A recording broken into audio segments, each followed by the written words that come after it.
Purihin ang Diyos. 25 Kabanata. Panginoon, kayo ang aking Diyos. Pupurihin kita at pararangalan, dahil kahanga-hanga ang iyong mga gawa. Tinupad mo ang iyong mga plano noong unang panahon. Winasak mo ang mga lungsod ng taga-ibang bansa, pati ang may mga pader.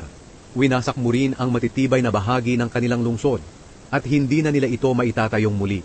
Kaya pararangalan ka ng mga taong makapangyarihan, at igagalang ka ng mga malulupit na mga bansa.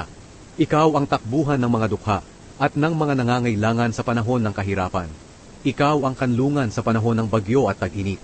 Sapagkat ang paglusob ng mga malulupit na tao ay parang bagyo na humahampas sa pader, at parang init sa disyerto. Pero pinatahimik mo ang sigawan ng mga dayuhan.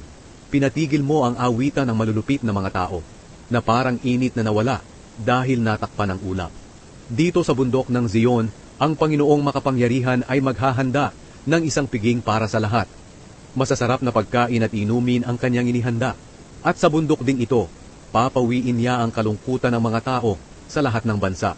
Aalisin din ng Panginoong Diyos ang kamatayan, at papahirin niya ang mga luha ng lahat ng tao. Aalisin niya ang kahihiyan ng kanyang mga mamamayan sa buong mundo. Mangyayari nga ito dahil sinabi mismo ng Panginoon.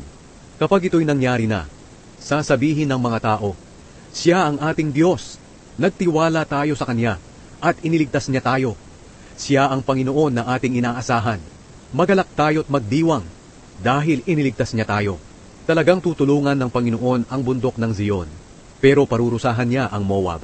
Tatapakan niya ito na parang dayami sa tapunan ng dumi. Pagsisikapan nilang makaligtas sa kalagayang iyon na parang taong kakampay-kampay sa tubig. Pero kahit na magaling silang lumangoy, ilulubog pa rin sila ng Panginoon. Ibabagsak sila dahil sa kanilang pagmamataas. Wawasakin niya ang kanilang mataas at matibay na pader, hanggang sa madurog at kumalat ito sa lupa.